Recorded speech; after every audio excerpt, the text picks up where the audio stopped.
Sí, es triste. Voy a salir un rato de sala porque me acaban de informar. Yo puse a grabar, recién está grabando. Puse a grabar hace rato y recién está grabando. Bueno, felizmente no hay clase, no han perdido ninguna clase. Sí, pues sí está grabando, pero no salía el puntito rojito aquí. Pero bueno, también medio lenteja acá. Ya, vamos con los temas de hoy. Vamos con los temas de hoy. China creo que hablamos algo la semana pasada. Vamos a hablar un poquito, vamos a hablar de Corea, ¿no? Vamos a hablar de Corea. Y vamos a hablar de Vietnam. Vamos a hablar de ello también. Así que vamos con China, con Corea. A ver, esta canción es muy buena, ¿no? Triste. Muy buena canción. Perdón, el payaso, balada de trompeta. Muy bien. A ver, esto fue lo que hicimos la semana pasada, ¿no? Eso hicimos la semana pasada, Alemania, ¿no? Partida en cuatro por el Tratado de Yalta, luego divide en dos, en el 49, ¿no? Haciendo la República Democrática Alemana, que era la Alemania, también lo llamaba la Alemania del Este, ¿no? La Alemania socialista, y la Alemania del Oeste, la capitalista. Aquí tenemos el milagro alemán, que sea en la Alemania del Oeste.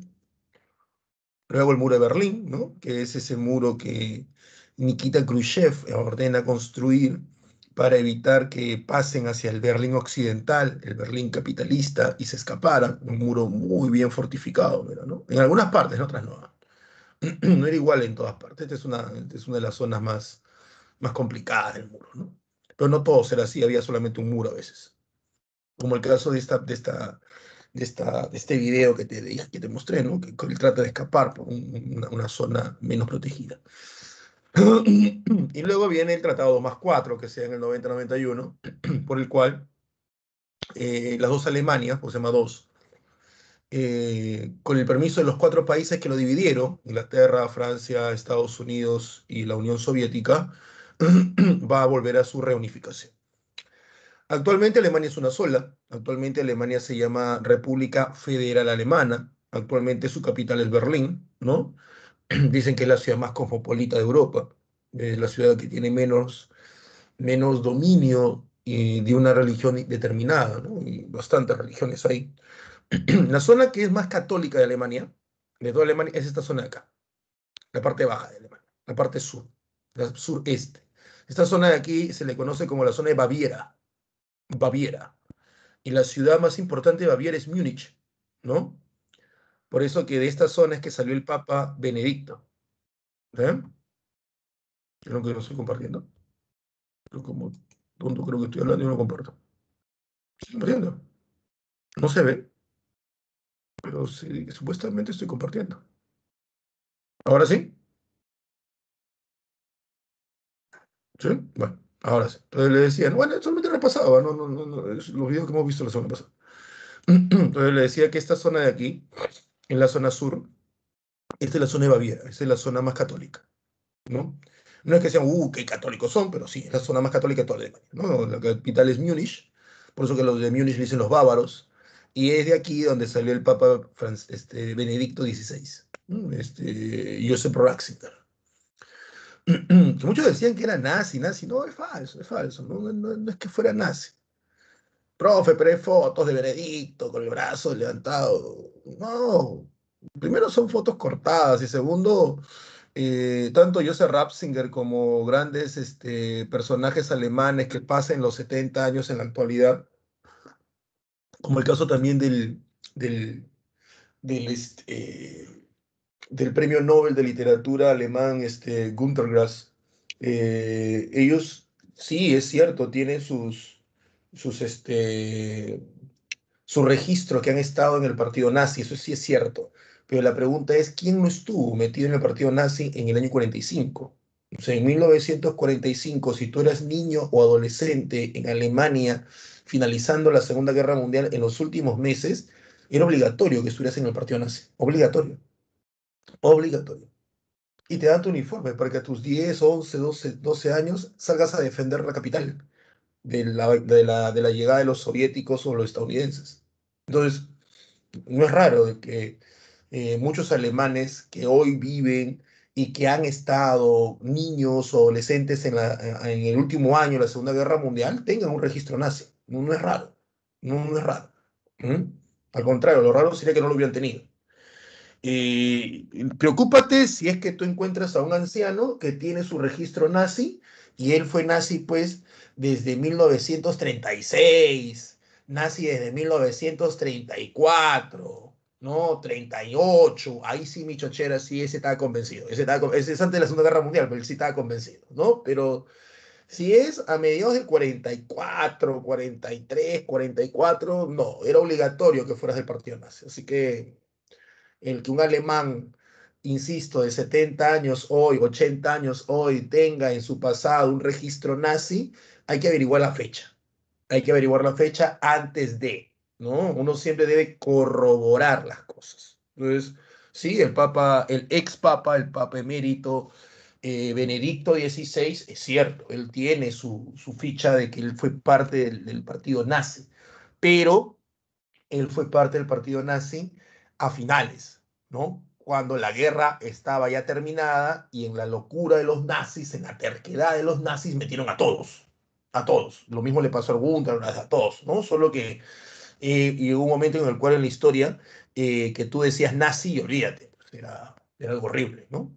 Y lo sigue siendo, pero tampoco vas a meter a todos en un mismo saco.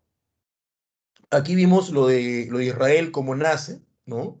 Su historia, que tiene que ver mucho con la historia bíblica, ¿ya? Y cómo ellos, después de la Segunda Guerra Mundial, retornan en masa a Canaán, que en ese momento era Palestina. No confundamos Palestina con Pakistán, ¿ah? Cuidado. ¿Ah? Palestina es este de aquí, este lugar de aquí.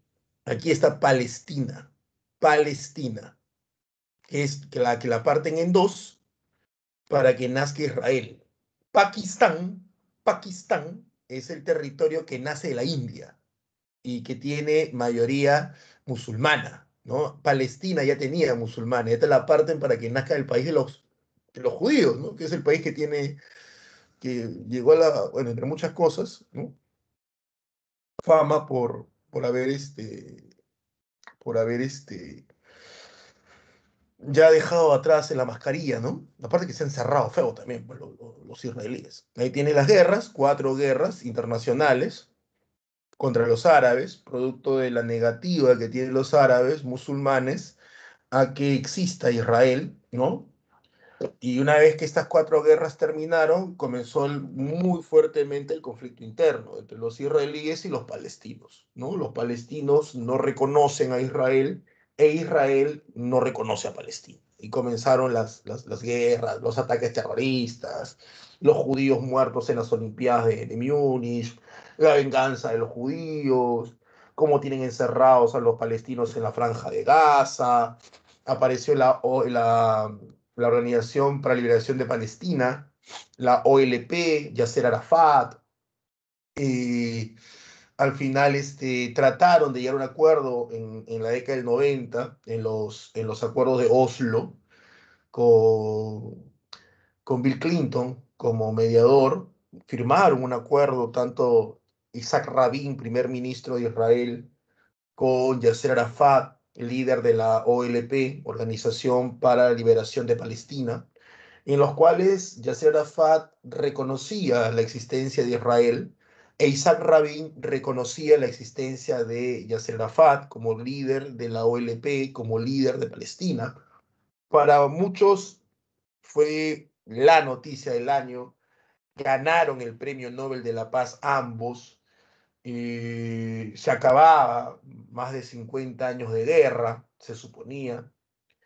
Para algunos judíos, algunos israelíes fue una traición, ¿no? Fue una traición. Ellos sentían que Isaac Rabin estaba negociando con el diablo, porque para los judíos, Yasser Arafat, el líder de la OLP, había cometido actos terroristas y la OLP era visto como un grupo terrorista y sentarse a negociar internacionalmente con Yasser Arafat para los sectores más cerrados y radicales de Israel pues el equivalente que yo me siente, pues no sé, en los 90 me siente con Abimael Guzmán, el presidente del Perú, y diga, ¿sabes qué? Ya te reconozco. Y reconozco, no, pues o sea, a ese nivel lo vieron.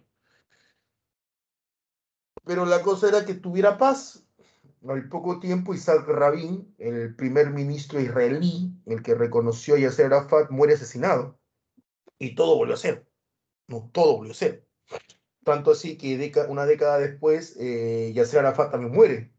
Se supone que muere sitiado, se supone que muere de una enfermedad, pero luego se hace un análisis a su cuerpo y muere envenenado, ¿no? Lo envenenaron a Yasser Arafat. Entonces, los grandes líderes, Yitzhak Rabin, Yasser Arafat, ¿no? Y hasta el día de hoy no, pues no se reconoce a Palestina, ¿no? Por eso que los palestinos son refugiados, refugiados. Y esa cólera se la tienen guardada fuerte, ¿ah? Fuerte, fuerte, fuerte, fuerte. Hasta el día de hoy, un descendiente de palestinos en el Perú, famoso es Daniela Bugatás. Daniela Bugatás es descendiente de palestinos. Y una famosísima descendiente, bueno, tenemos un montón, eso sí, de judíos israelíes, pero una famosa es Elian Carr, la esposa del expresidente Alejandro Toledo. Cuando Alejandro Toledo entró al Perú como presidente, muchos decían que iba a haber pues una especie de, y que hubo una especie de grupo israelí muy fuerte metido acá en el Perú, ¿no? Y las cóleras y los odios que se tienen en esos grupos son fuertes, ¿ah? Yo recuerdo mucho que en una entrevista que le hicieron a Daniela Bugatás, no te olvides que Daniela Bugatás era partidario de Yantumala. Daniel Bugatás le hace una entrevista, le hace una pregunta y, y el entrevistador le hace creer a Bugatás de que no está grabando. Le dice, ya, fuera de grabación, ya acabó la entrevista, ¿no? Ya entre nosotros, y él, ya, o sea, cuando te dicen eso, ya es que tú ya te sueltas, ¿no? Tú ya, a ver, ¿qué vas a preguntarme? Porque yo sé que esto no va a ir a tu periódico, yo sé que esto no va a ir a tu radio, así que yo acá puedo ser libre, no puedo ser ya diplomático, ya puedo soltar mis lisuras, ¿no? Porque esto no va a ir, ya es una conversa más amical, más íntima. Pero el periodista no había dejado de grabar. Y le pregunta, señora Bogotá, ¿y usted qué opina de Elian Carr? Entonces le estás preguntando a un palestino qué opina de una judía, ¿no? Entonces ya te imaginarás, ¿no? Y a Bogotá se hace famoso porque él suelta pues un improperio, ¿no? Este es una tal por cual, ¿no? No ella como persona, sino como judía, ¿no? Y todo un escándalo mediático, ¿no? Bugatás al final se disculpó y dijo, pues que, perdóname, pero una cosa es una entrevista y otra cosa es una conversación entre dos, ¿no? La Revolución China, ¿no? La Revolución China. Él es el último emperador de China, Puyi, el último emperador chino, ¿no? Puyi, él es destronado en 1910. El final de su monarquía no tiene nada que ver Mao, ¿ah? Mao no tiene nada que ver con el final de su monarquía. Él es el último emperador. Termina sus días como jardinero y bibliotecario, ¿ah? Sí, termina durante la Segunda Guerra Mundial, porque él termina el imperio en 1910. Vive en la ciudad prohibida durante todo el tiempo hasta que entra Mao en el 49, ¿no? Durante la Segunda Guerra Mundial le devuelven el reino. Él se vuelve rey de un pequeño poblado, ¿no? Pero después de la Segunda Guerra Mundial vuelve a la ciudad prohibida, entra al socialismo, se convierte en jardinero y luego en bibliotecario. Él muere siendo bibliotecario. Puyi. Él es el responsable del final de la monarquía, Sun Yat-sen. Sun Yat-sen es el que acaba con la monarquía china. Él es el líder del Partido Nacionalista Chino o Kuomintang. Cuando Sun Yat-sen muere, entra este hombre, Chiang Kai-shek. Recuerden ustedes que los chinos, al igual que los coreanos, te hablan en monosílabos. Ellos escriben así, en monosílabos, de Chiang Kai-shek, ¿no? Y primero ponen el apellido y después el nombre. Así que este es su apellido. ¿Ya? Él toma el poder del Kuomintang y de China. Él apoya a los grandes señores de la guerra, que como tú ves ahí son terratenientes, ya que China era mayoritariamente un país campesino. Mayoritariamente era un país campesino. ¿Mm? Y luego viene este hombre, maestro de escuela, Mao Zedong, o como se dice que debe ser la real traducción, Mao Zedong. Es la misma persona. Hay que entender que debemos traducir el idioma chino, que no tiene nuestro mismo abecedario, no tiene nuestra misma letra, al idioma castellano. Entonces ahí hay medio complicado, porque tú sabes que los chinos no te escriben por monosílabos, sabes que los chinos cuando escriben, lo que están escribiendo no es que sean vocales y consonantes, ellos lo ven de otra manera, a veces dibujan toda una palabra, a veces dibujan hacen un dibujo de un ser y porque tu nombre suena como ese animal o como la primera figura. Tienen una mezcla bien alucinante, ¿no? La escritura china es bien complicada, bien, bien complicada. ¿Ya? Entonces, pero es algo que debes aprender. Porque China tiene más de 50 idiomas. O sea, tú aprendes chino, pero tú aprendes chino mandarín de la capital. Te vas a la provincia y no te entienden, pero ni chino te entienden, ¿no? Pero lo que sí tiene China es una escritura. O sea, tienen 50 idiomas, pero todo unificado en una sola escritura. Entonces, por eso te dicen, aprende a escribir. Y aprender a escribir bien complicado. ¿No? Bien, bien complicado. Ahí tienes a Mao, el otro gran líder chino, el otro gran líder socialista. No es de la altura, no está a la altura de Marx, ni está a la altura de Lenin. ¿No? Marx y Lenin, junto con Engels, son los grandes teóricos del marxismo. ¿No? Marx, el fundador, Engels, que lo apoyó, y Lenin, ¿no? Son los grandes teóricos del socialismo. Stalin, no, él es el político. Mao iguala, ¿eh? Mao iguala, no, no, no, no está al nivel. Marxismo no dio muchos teóricos importantes. Marx, que es un tremendo teórico, ¿no? Como dice un economista argentino, para bien o para mal, Marx era un genio, ¿no? Para bien o para mal, depende de qué posición estés.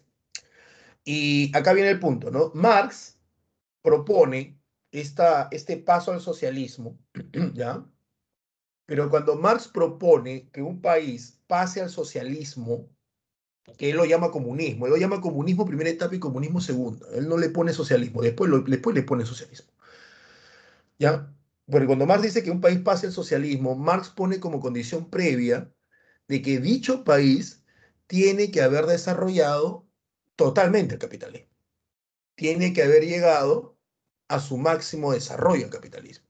Por lo tanto, Marx, cuando plantea y piensa en países socialistas, Marx está pensando que el socialismo debía darse en Alemania, en Inglaterra o tal vez en Estados Unidos, que eran los países que o Francia, que eran los países que en ese momento tenían el capitalismo más desarrollado. Eso es lo que plantea Marx. Entonces, Marx, la idea marxista básica es que solo puede ser socialista aquellos países que han llegado a el máximo apogeo del capitalismo, al capitalismo industrial, ¿no? Décadas después viene Lenin, ¿está bien? Lenin, el ruso, porque Marx era alemán, Lenin y Marx nunca se conocieron, si acaso. Viene Lenin y Lenin le hace una modificación, por eso que se habla de marxismo-leninismo. Lenin le hace una modificación. Lenin dice, lo que pasa que Marx, dice Lenin, lo que pasa con Marx, dice Lenin, es que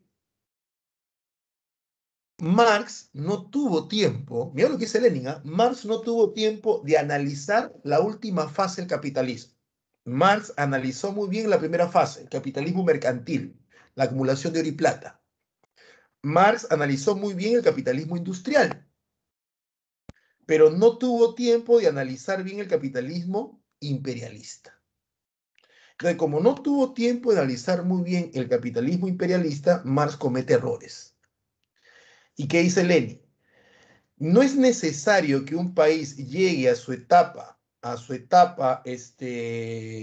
industrial de capitalismo imperialista para hacer el cambio. Lenin dice, no, no es necesario. Yo voy a hacer un salto dialéctico. Rusia no tiene un capitalismo en apogeo, pero aún así yo lo voy a llevar al socialismo. ¿Por qué? Porque voy a hacer un salto dialéctico. Es el famoso salto dialéctico de Lenin, ¿no? Es el famosísimo salto dialéctico de Lenin. Y es gracias a este salto dialéctico que hace Lenin que Rusia, que no debió ser socialista bajo la propuesta de Marx, Rusia se vuelve socialista. Y es gracias a este salto dialéctico de Lenin, que Lenin plantea y que Lenin desarrolla, que va a haber socialismo en el mundo.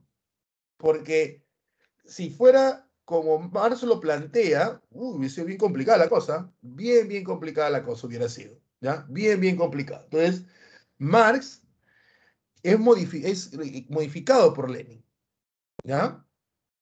Es modificado, pero denme un segundito, chicos, un segundito nada más, que estoy, creo que acá están haciendo un pequeño problema. Preguntas, si tienen alguna pregunta, por favor.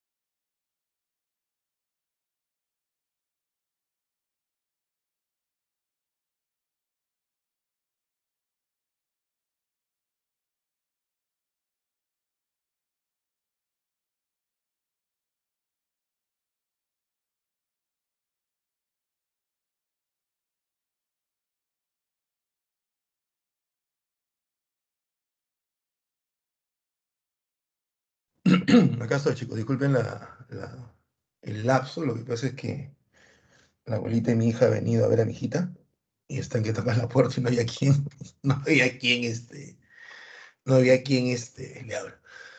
Me dice aquí, a ver, a ver, algunas preguntas. A ver, sí, ahora sí, ahora sí. Ah, ya, ya, se le está viendo, sí, a los Montesinos, no sé de qué trataba ahí.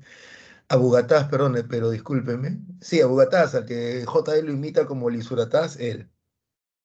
Creo que entraba al Congreso, no me acuerdo bien. Ya, listo, chicos. Sigo compartiendo pantalla, ¿ya? Seguimos con China. Entonces, eso es lo que hace Lenin, ¿no? Entonces, por eso es que cuando uno no dice, ¿no? Marxista-leninista. ¿Qué quiere decir eso, no? ¿Cómo es marxista-leninista? Ah, marxista porque tiene las bases del marxismo, pero está siguiendo la práctica de Lenin en lo que a imperialismo se refiere, ¿no? O en lo que el cambio al socialismo se refiere.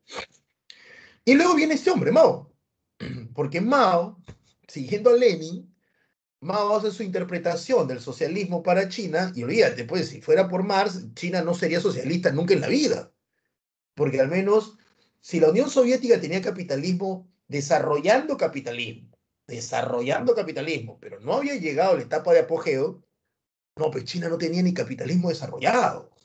China no tenía ni clase obrera casi. No, ellos son campesinos. Al menos Lenin hace la revolución con los obreros que estaban pues en las ciudades como Petrogrado, ¿no? En las grandes ciudades habían obreros ahí, por eso que habla del Soviet, ¿no? La reunión de soldados, obreros y campesinos. Pero China no tenía eso. China, peor todavía, China ni siquiera tiene burguesía desarrollada. China lo que tiene son grandes terratenientes, ¿no?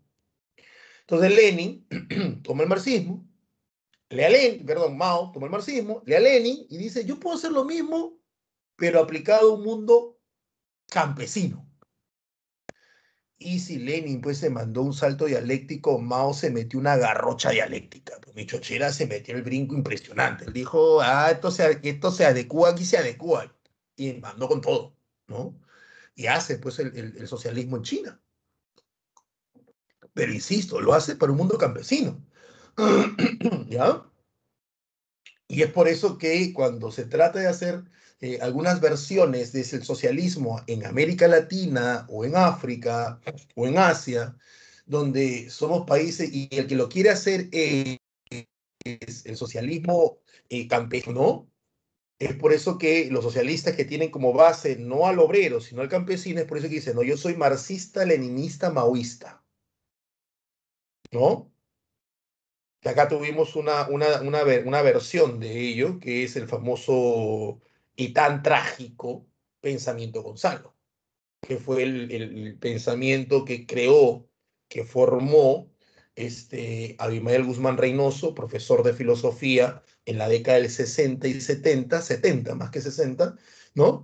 Arequipeño, y que luego pues entra a la clandestinidad y se convierte en el líder de un grupo terrorista, ¿no? Que es el grupo terrorista Sendero Luminoso, que adoptan ese nombre, más que nada la publicidad de ese nombre, porque ellos se llaman Partido Comunista Peruano, ¿no? Y bueno, ya, para que entrar en detalle de las desgracias que se vivió el Perú en los 80 y mediados de los 90. Entonces, ¿Por qué se llama pensamiento marxista, leninista, maoísta? Porque marxista es la base, leninista es la puesta en práctica de aquello que es el marxismo, y maoísta es la puesta en práctica, pero en el mundo campesino. ¿Está bien? Ahora hay que tener en cuenta algo. China se convierte en un país socialista, ¿ya? Y Rusia también lo era. Y ahora, son los dos países más grandes geográficamente de Asia, por no decir del mundo, creo yo, me pueden ustedes corregir, y son países muy poblados. Y son países que previamente han tenido monarquías. En el caso de China, cuando Mao hace la revolución en el 49, China había tenido su monarquía en el año 10. Y en el caso de Lenin, Lenin se tumba a la monarquía rusa. Pero hay que tener en cuenta algo. Hay que tener en cuenta algo. Y hay que tenerlo bien en cuenta al momento de que, y esto también no lo estudiaron o no le tomaron mucha precisión los revolucionarios latinoamericanos de la década del 50 y 60, que tomaban al socialismo chino y al socialismo ruso como modelo. Es más, hubo una lucha muy fuerte aquí en Latinoamérica por cuál de los dos modelos debe aplicarse. Estaban los socialistas moscovitas, que son los que siguen las directrices desde Moscú, y estaban los socialistas pequineses, que eran los que seguían, pero el proyecto chino. Entonces acá el Perú se dividió así, aparte que nos dividíamos un montón en cuestiones políticas, acá la izquierda peruana se dividió así fuerte, y entre ellos se enfrentaban muy fuertes, entre la izquierda moscovita, que es la izquierda que sigue lo que dice la Unión Soviética en la década del 50, 60, 70, y la izquierda pequinesa, que es la izquierda que seguía lo que decía China, la China de los 60, porque China y la Unión Soviética curiosamente no se llevan bien, y luego eran socialistas. ¿Mm? Ahora, uno de los factores por el cual el socialismo que aplicó Lenin y luego Stalin y China, uno de los factores por el cual el socialismo ahí se pudo desarrollar, y es que no hay que perder de vista esto, es la población. Tienes una población muy grande, una población muy grande tienes, primero, y segundo, una población que viene teniendo la costumbre de monarquías muy fuertes.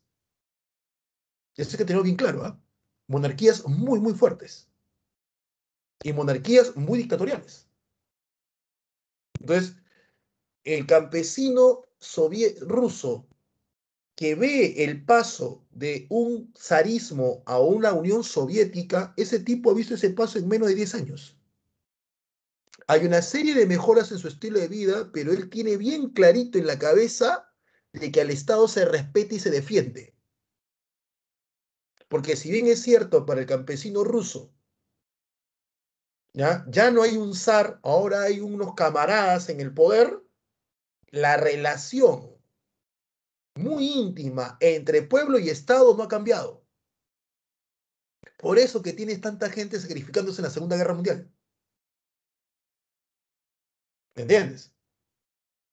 Entonces, ese es uno de los factores muy interesantes a estudiar. Y lo mismo le pasa a China. Porque China deja de tener un emperador, el hijo del dios Sol, y pasa a un Kuomintang, en 1910 pasa un Kuomintang, pero la relación de poder entre el Kuomintang y el pueblo chino no se altera mucho, en comparación entre el rey de China, el emperador chino, y el pueblo. Y cuando entra Mao, la cosa tampoco cambia demasiado. ¿Qué quiero decir yo con esto? ¿A qué quiero llegar? A que una de las cosas que uno tiene que analizar al momento de pretender tomar como ejemplo de triunfo o fracaso del socialismo soviético y del socialismo chino, uno de los factores a considerar es la población,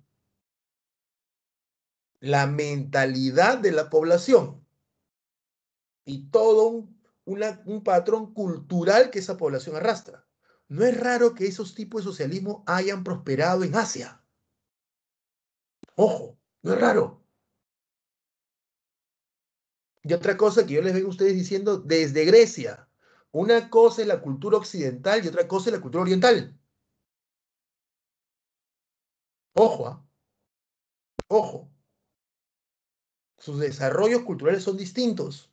La forma como los pobladores se ven a sí mismos en la tierra y cómo se ven en el mundo y cómo se ven ellos es distinta. Es distinta. Una vez le dije, un Vladimir Putin, presidente de la Federación Rusa hoy, la hace linda en Rusia, la traes acá a Latinoamérica y el tipo fracasa. Fracasa totalmente. No me cabe la menor duda. Porque no basta solamente con tener un tipo de carácter fuerte. Es cómo la población te acepta eso. Eso también es muy importante. Y no te olvides tú, pues que acá pues un policía le metió cachetada a un chibolo y todo el mundo salió escandalizado. Qué pobrecito, que ha visto cómo intervienen los policías en China, en Rusia. ¡Pum! En Rusia, olvídate, eso no creen en nadie, ¿ah? En nadie.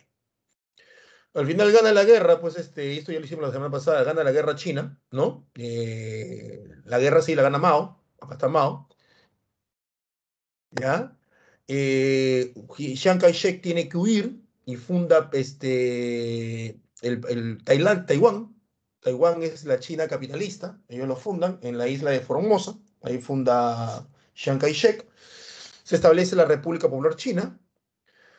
La campaña de las 100 flores es una campaña bien curiosa, donde Mao, después de un tiempo, dice, a ver, todos los intelectuales que dicen que he actuado yo mal, a ver, mándenme una carta y díganme en qué estoy fallando.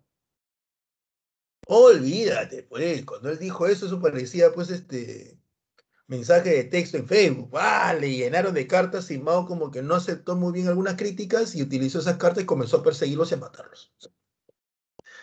El gran salto adelante supuestamente debió traer mejoras, pero puta, trajo más muertes. Olvídate, millones de seres humanos muertos de hambre en una China que era campesina, ¿no?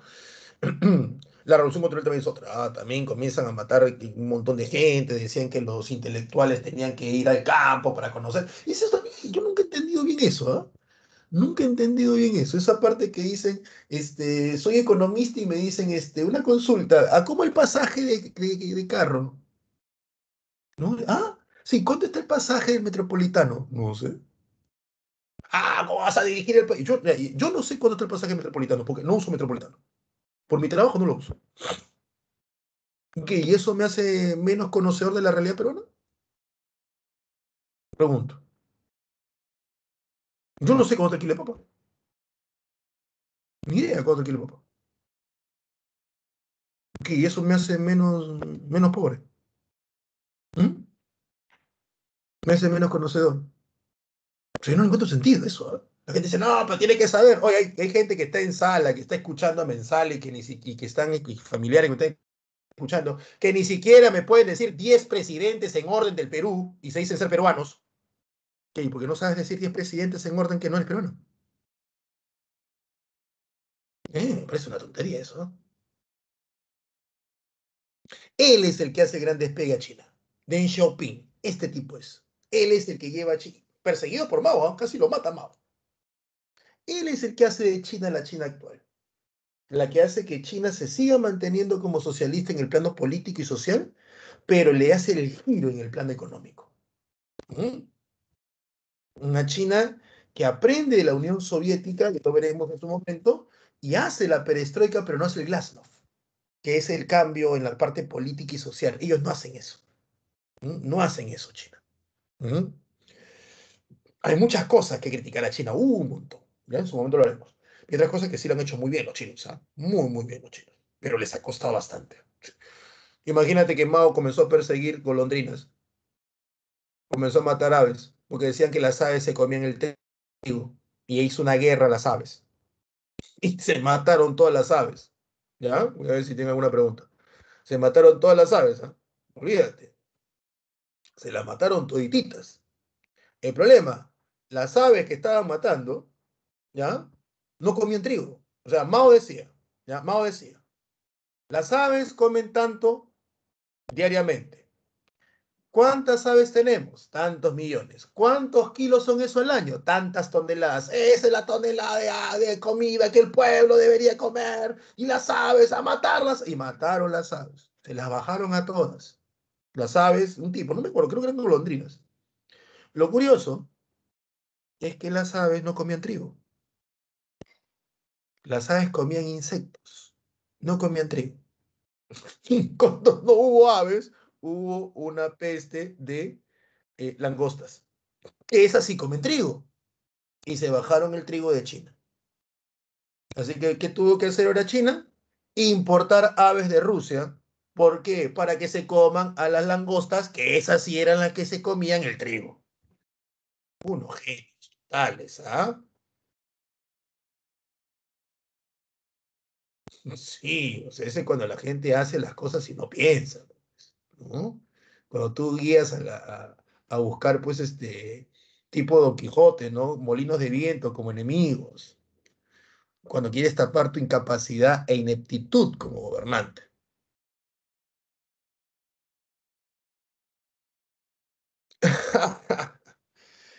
Es que, en realidad, Juan, en realidad, Joel, la idea socialista o comunista no es mala, porque es lo que todo el ser humano quiere, ¿no? El problema es cómo lo llevas a cabo, ¿está bien? Ese es el problema. El problema es cómo lo llevas a cabo. Ahí está el problema. ¿Mm? Ahí está el problema. ¿Ya? Por eso, ¿sabes? Yo les he dicho hasta ahorita, ¿no? Que ustedes, que yo no sé por quién votar todavía, ¿ya?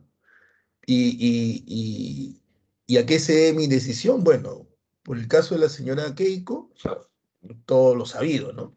Y no voy a entrar en detalles. Y por el caso del señor Castillo, yo me considero una persona con tendencia de izquierda, ¿no? Pero hay cosas que no me cuadran en su propuesta de izquierda. El socialismo no es uno solo, en algunos puntos. Y hay propuestas que yo ya las he escuchado y las he leído en la historia. Y yo ya sé cómo termina eso, ¿me entiendes? Entonces hay cosas que yo digo, oye, supéralo, ¿no? O sea, dame una versión, dame una adecuación, pero no me estés trayendo cosas que hace 60 años ya fracasaron. Eso es lo que preocupa, ¿no? No, Velasco no fue totalmente izquierda, ¿ah? Ojo. ¿Ah?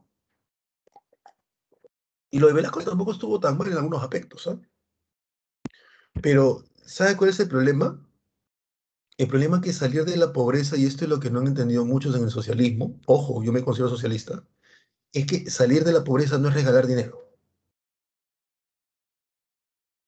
no es regalar dinero, ¿no? Ese mensaje de ya no tantos pobres en un país rico, la pregunta es, ya, ¿y cómo sacas a la pobreza? Esa es la cosa que a mí no me está cuadrando, ¿no? Por eso que sigo indeciso. Debo votar por uno de los dos, eso sí la tengo clara. No voy a votar en blanco, no lo voy a hacer. Voy a votar por uno de los dos, no, desgraciadamente. ¿Por qué no voto, no me decido y estoy más que no voy a votar por las cuestiones obvias, ¿no? De la corrupción y todo lo demás, que eso es innegable. Y por Castillo, porque me está trayendo una propuesta socialista de los 60, pero que... Y ese discursito del pueblo, el pueblo, el pueblo, ese discursito yo lo he escuchado antes, lo he leído antes y sé cómo termina ese discursito. Sé cómo termina. Y ojo, a mí no me tienen que decir Venezuela, Bolivia, no, no, no, no, no, no, no. Por lo puro no enseño historia. Ese discursito yo lo he leído antes en la historia, en los 60 y 70, y sé cómo termina. Y he visto cómo termina. Nada que aquí, que profe, que Venezuela, no, esa es la historia inmediata. Y lo de Venezuela no es socialismo ni acá ni en Chile, eso no es socialismo. O sea, cualquier cosa no es socialismo. Entonces, esas cosas no me cuadran, ¿no? No me cuadran, eso no es socialismo. El que tú me digas pueblo, pueblo, pueblo, pueblo, pueblo, pueblo, a cada rato no es socialismo necesariamente.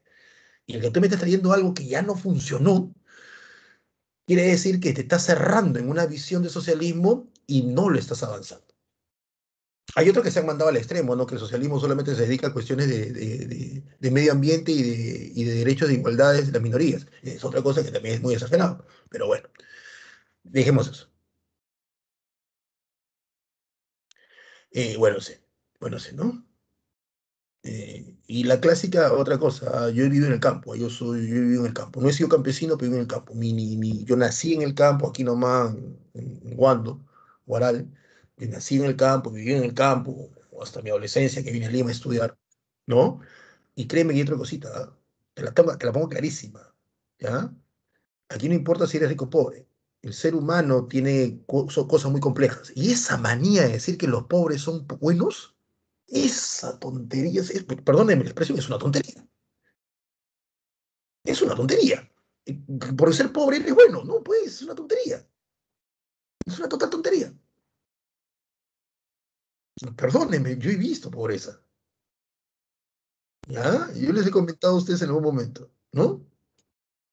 Entonces, no es que uno sea bueno por ser pobre, ni tampoco es malo por ser rico, ni viceversa. Entonces, pero bueno, sabemos que están en campaña y en campaña pues tienen que decir un montón de cosas, los dos, ¿ah? Porque los dos están que nos prometen pues el oro y el moro y olvídate, ¿no? Los dos estamos ahí entre dos males. Guerra de Corea. ¿Por qué se da la guerra de Corea? Bueno, Corea era un país, era un reino, ¿no? De la dinastía Joseon o Joseon, que fue conquistado por los japoneses.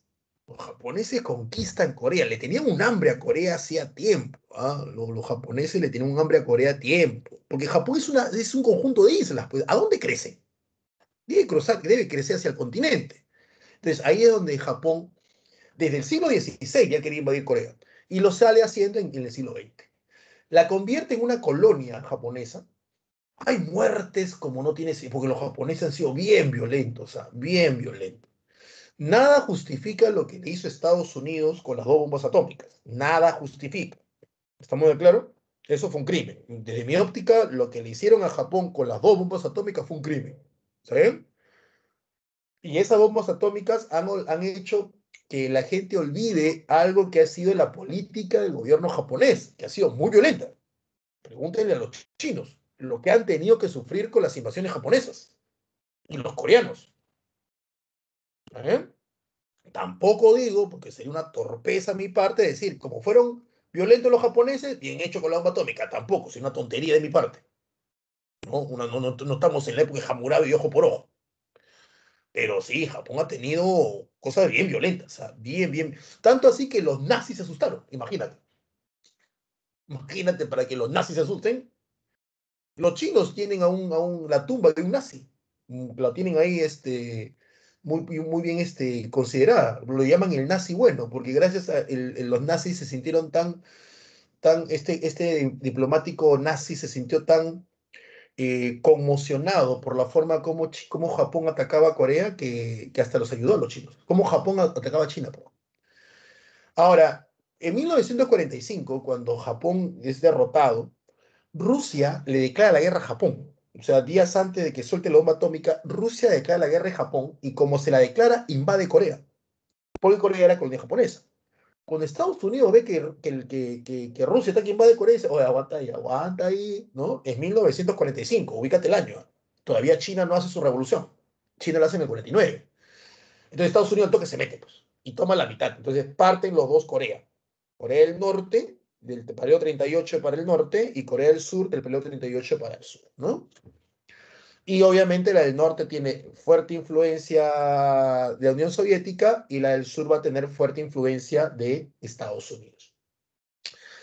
Syngman Rhee va a ser el primer líder de Corea del Sur, mientras que Kim Il-sung, que él es el abuelo del actual, va a ser el primer jefe de la Unión, de Corea del Norte. ¿Ya? La situación estalla en 1950, cuando Corea del Norte, de manera sin previo aviso, invade Corea del Sur. Invade Corea del Sur y es ahí donde estalla la primera guerra, el primer conflicto armado de la Guerra Fría. Es el primer conflicto armado de la Guerra Fría entre Corea del Norte y Corea del Sur. Estados Unidos se mete en la guerra a través de la ONU. Por lo tanto, también es la primera vez que los ejércitos de la ONU participan en una guerra. ¿Por qué Estados Unidos se mete en la guerra? Porque el año es 1950. Hace un año que Mao ha triunfado en la Revolución China. Entonces, ante los ojos estadounidenses, Asia se está perdiendo. Asia está cayendo en las manos socialistas. 1917, la Unión Soviética. 1949, China. Los dos países geográfica y poblacionalmente más grandes son socialistas. Y ahora Corea va a ser socialista completamente y no solamente el norte, entonces Estados Unidos no puede permitir que 1 metro más de territorio asiático caiga en manos socialistas.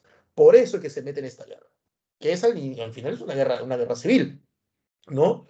Y como tú ves en el mapa, se mueve bastante, bastante se mueve las fronteras, hasta que en 1953 se firma el armisticio de Panmunjom. El armisticio de Panmunjom, firmado entre Corea del Norte y Corea del Sur en 1953, pone un alto a la guerra, como todo armisticio, un alto a la guerra.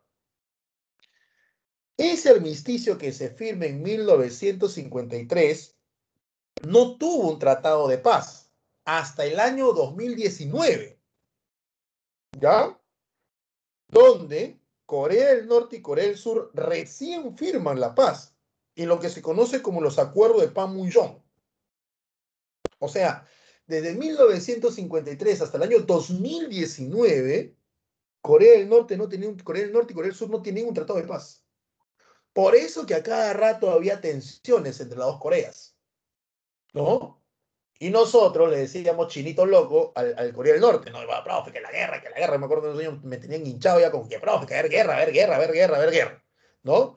Porque no tenían un tratado, pero ya lo tienen el día de hoy, ya lo tienen. Pero aún con el tratado firmado, el acuerdo de Panmunjom, así cambia el nombre del armisticio del acuerdo, ¿no? Todavía no confían entre ellos, todavía no hay confianza entre ellos.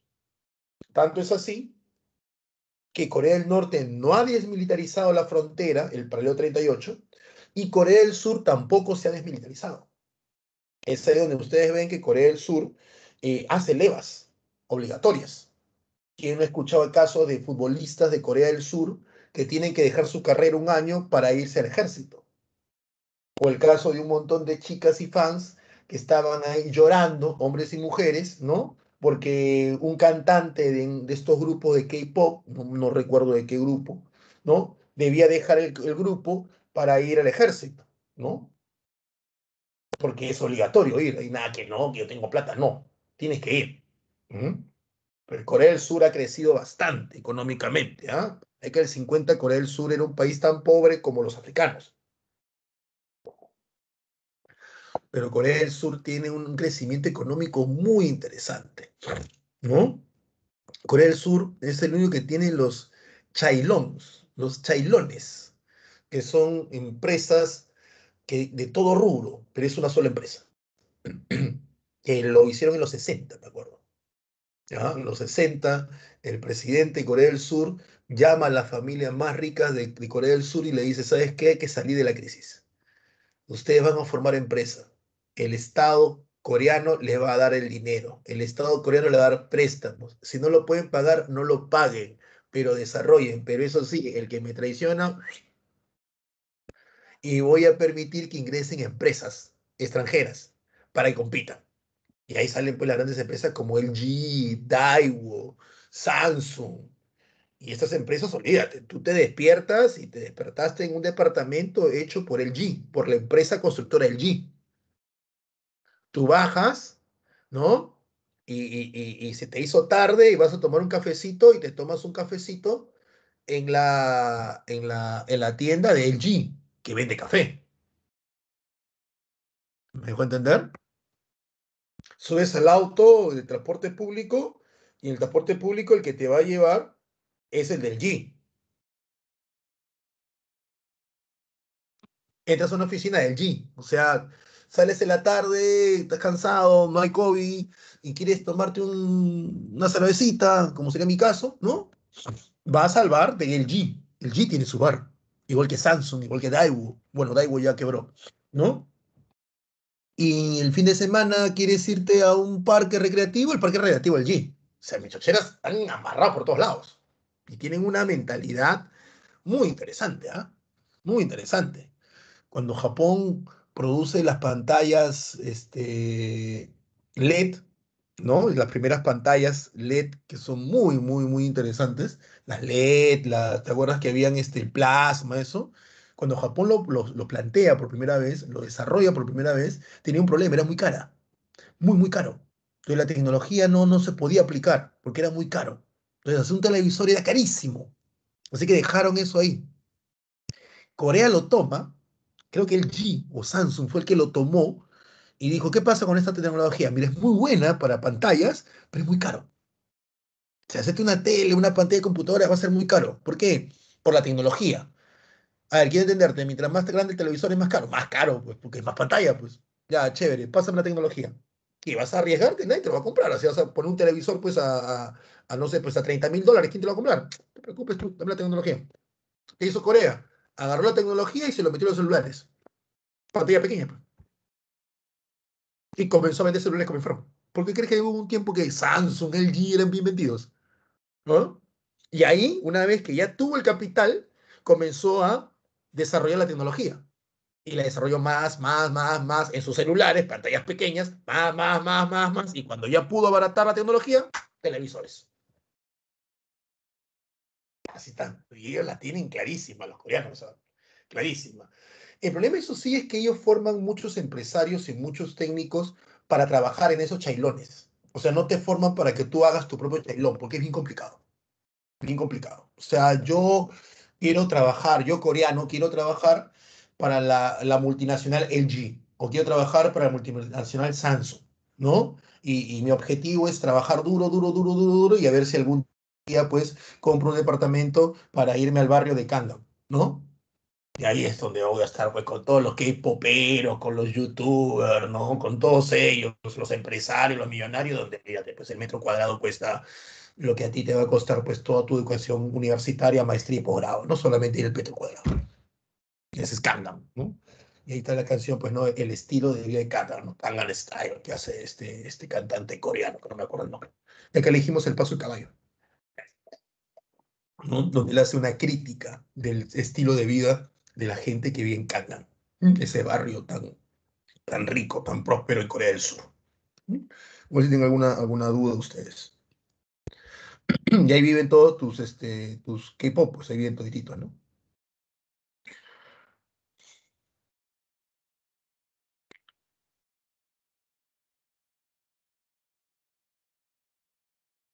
No, lo voy a retroceder, no hay problema. Si quieren tomarle, lo quieren tomarle ¿Alguna pregunta? ¿No? Seguimos entonces.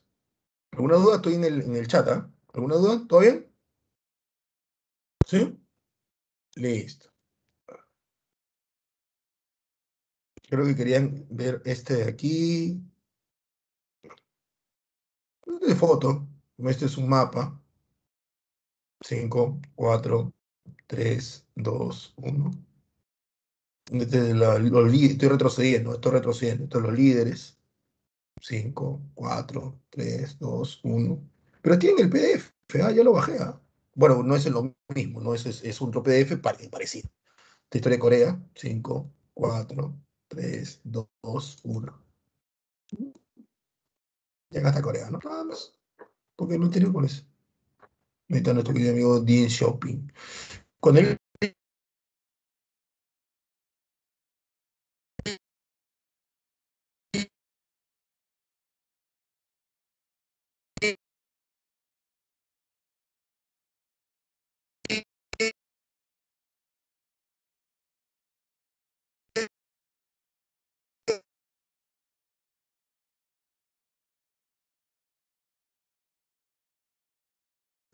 de Indochina. Esta península, esta península fue colonizada por los franceses, ¿ya? Se llama Indochina porque es la India y China. O sea, Indochina. Francesa, Indochina, colonia francesa. Dentro de Indochina hay cuatro estados. Está Vietnam, perdón, tres. Está Vietnam, Laos y Camboya, pero todos están dentro de una península, la península de Indochina, bajo el poder francés. Cuando estalla la Segunda Guerra Mundial, tú recordarás que durante la Segunda Guerra Mundial, Francia se pasa al bando de los nazis, ¿no? El famoso gobierno de Vichy fue un gobierno pro-nazi, ese fue el gobierno de Vichy, un gobierno pro-nazi, ¿ya? Y el gobierno de Vichy permitió que el aliado de los nazis, Japón, durante la Segunda Guerra Mundial, ingresara a muchos territorios asiáticos que le pertenecían a Francia en este caso, entre ellos Vietnam, ¿no? Indochina. Entonces los japoneses entran a Indochina. Y como ya te conté, los japoneses cuando entran no son muy delicados que digamos, ¿no? Entonces va a haber un enfrentamiento muy fuerte entre Japón y los indochinos. En este caso, el ejército socialista liderado por Ho Chi Minh. Ese fue el líder socialista en Indochina, Ho Chi Minh, ¿no? Que significa el iluminado o el que ilumina.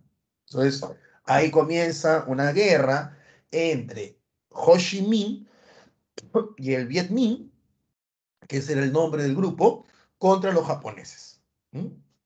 Cuando finaliza la Segunda Guerra Mundial y Francia ha vuelto al lado de los demócratas, Francia ha vuelto pues a ser liberada, ¿no? Francia regresa pues a Vietnam, a Indochina, como si nada, ¿no? Pero ya pues estamos después de la Segunda Guerra Mundial, acuérdate, proceso de descolonización, ¿no?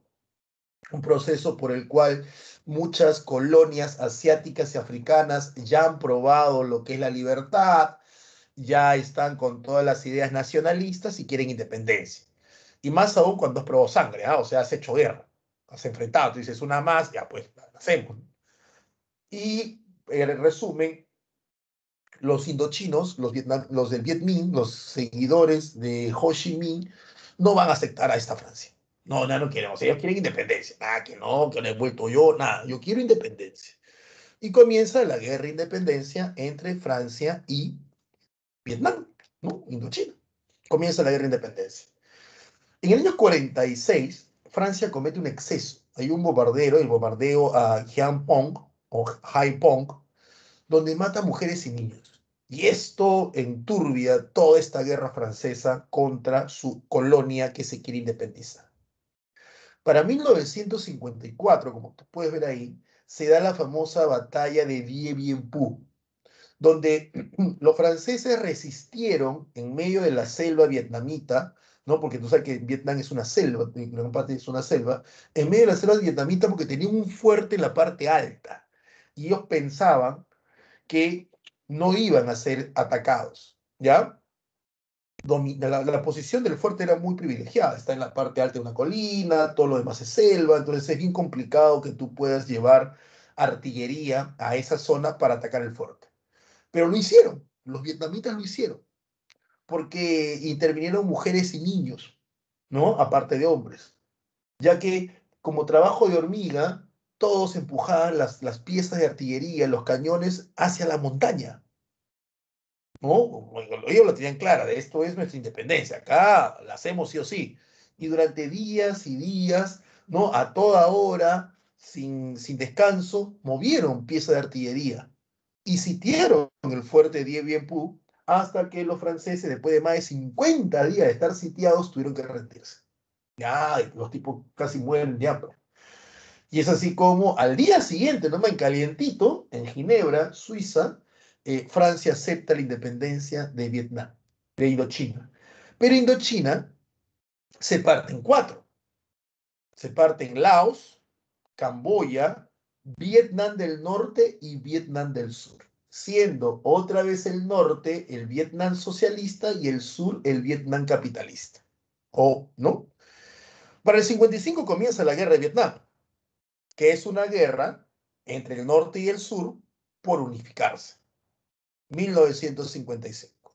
Presidente de los Estados Unidos, el ex general Eisenhower. Estados Unidos no se mete. No se mete ¿por qué? En 1955-56, número uno, ya se había metido en la guerra de Corea y la cosa no resultó bien. Número dos, la Unión Soviética ya tiene su pacto de Varsovia. ¿Está bien? Número tres, ya no estamos hablando de bomba atómica, estamos hablando para 1955 y 56, estamos hablando de armas nucleares, que son 9.000 veces peores que las bombas atómicas. Así que como que ya metete en una guerra hay que pensarla bien. Y número cuatro, lo más importante, Eisenhower había estado siguiendo una campaña moralista dentro de Estados Unidos, no al consumo de drogas. Eisenhower tuvo mucho peso para que hasta acá en el Perú se prohibiera el consumo de cocaína. La cocaína en el Perú era legal hasta la época de Odría. Entonces, mucho peso para eso. La cacería de brujas al interior de Estados Unidos, que tenía que ver con la persecución a toda persona socialista en Estados Unidos. Persecución a homosexuales también, muy fuerte, ¿ya? Entonces, toda esta tendencia media moralista radical chocaba con algo que sucedía, y es que Corea del Sur, perdón, Vietnam del Sur, la capitalista, tenía un presidente que era un militar, pero estaba dominado por los narcotraficantes. Era un narcoestado, Vietnam del Sur, era un narcoestado. Ahí estaban los grandes señores de la amapola. La amapola, que su derivado es la heroína. Estos vendían droga como no tienes idea y tenían mucho poder y habían capturado el gobierno de Vietnam del Sur. Entonces, como que Estados Unidos ya no tenía el mismo interés que tuvo con Corea del Sur, perdón, con la guerra de Corea, y peor todavía, el apoyar a un narcoestado como que lo frenaba un poco. Es por eso que el presidente Eisenhower, presidente de Estados Unidos desde 1953 hasta 1961, no se mete en esa guerra. El que se mete muy suavemente es el presidente Kennedy. ¿Ya? Kennedy envía armas a Vietnam del Sur. En plena, porque no te olvides que la guerra entre Vietnam ha comenzado en el 55, Kennedy es 61, o sea, estamos hablando que han pasado 6 años a 7 años y Kennedy comienza a enviarle armas, le vende armas a Vietnam del Sur y le manda asesores militares a Vietnam del Sur para que se defienda de Vietnam del Norte. ¿Ya? Kennedy, ¿me lo tienes? ¿No? Kennedy muere asesinado en Texas en 1963, cuando él estaba haciendo campaña para su reelección. Y el que asume el poder de Estados Unidos es el vicepresidente Kennedy, que era Lyndon Johnson. Y Johnson sí entra en la guerra. Johnson sí manda soldados a la guerra. Él sí va a la guerra. ¿Ya? Manda soldados a la guerra. El problema con la guerra de Vietnam es que, número uno, ese territorio, Vietnam, no dejaba de pelear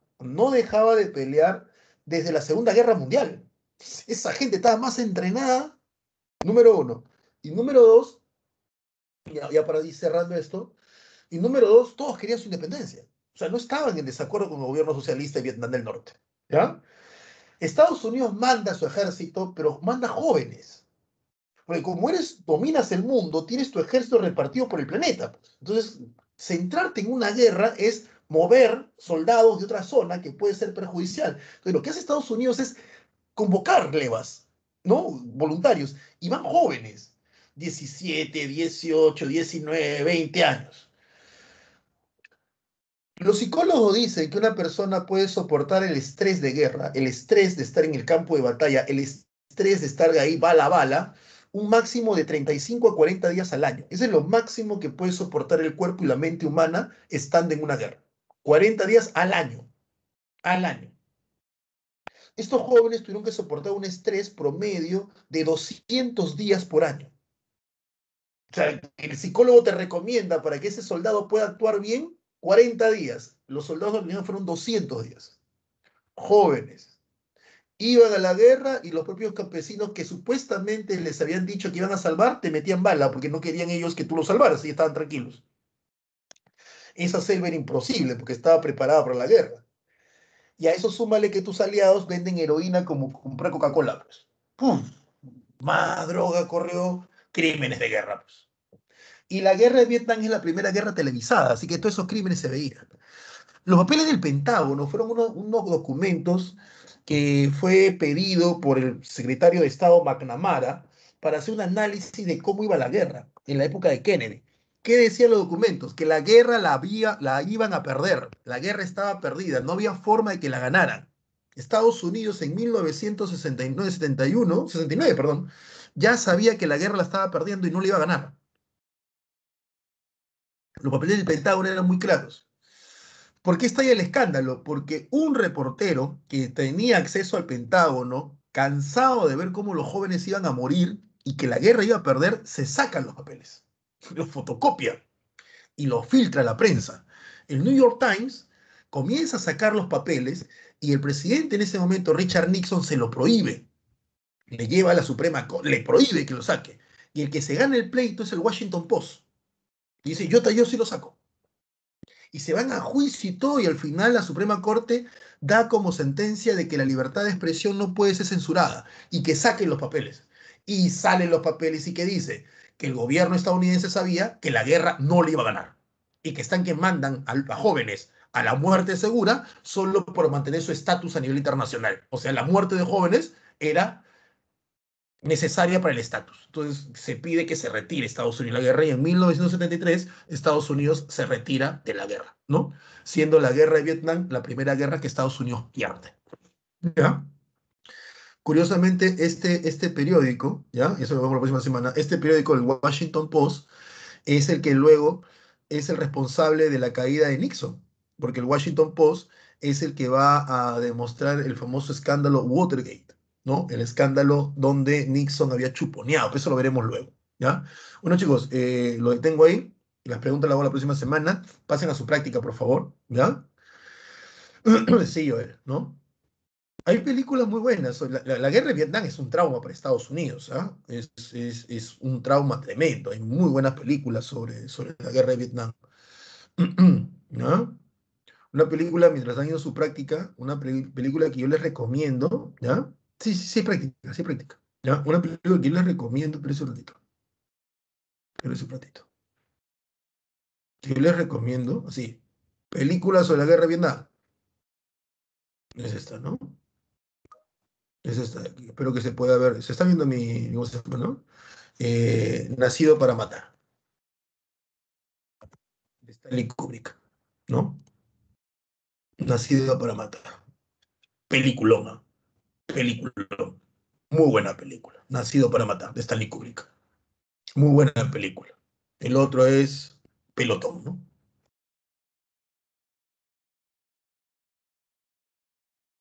También muy buena película. Pelotón. Ganó el Oscar, creo, Pelotón.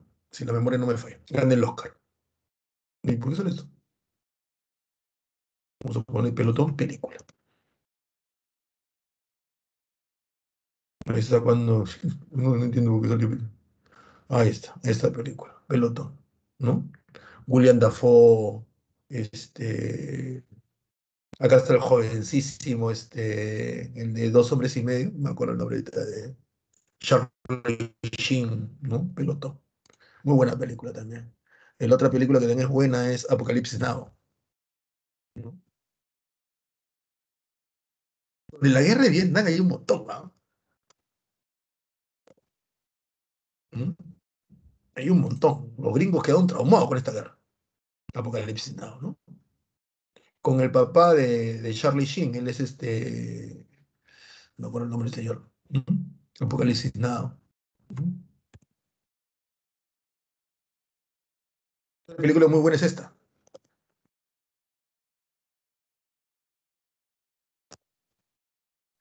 Nacido el 4 de julio. También muy buena película con Tom Cruise. Muy buena película.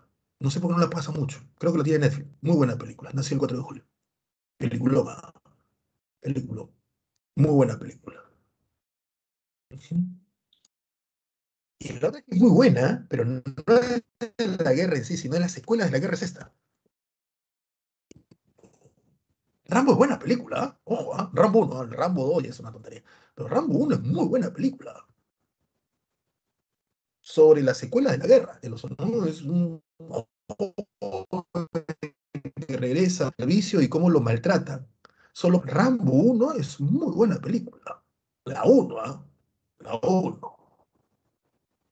La 1 es muy buena. Es la única vez que tú vas a ver a Rambo llorar. La 1, ¿ah? Es muy buena película. Recomendó a José Raba. Listo, chicos. ¿No está el examen?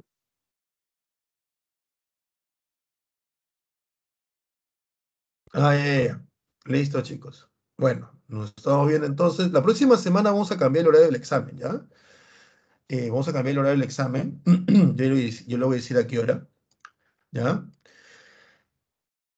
Ya, listo. Qué bien, qué bien. ¿Ya? Porque por ahí me comentan que algunos chicos, no, yo sé que ustedes no van a hacer así, algunos no quieren dar el examen. ¿Cómo no dar el examen?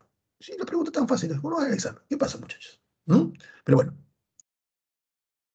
nos vemos la próxima semana. Ya, chicos, espero que les haya gustado la clase, espero que hayan entendido la clase, que es lo más importante, ¿no? Y sigamos viendo, pues, el siglo XX. Vamos a seguir viendo. ¿Ya?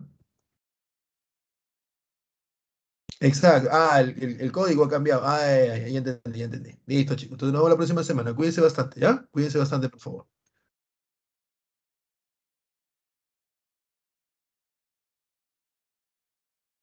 Eso. Sí, tiene que dar, chicos. No se corre. Vamos, cuídense. Chau. Hasta la próxima semana. Vamos a hablar de Cuba.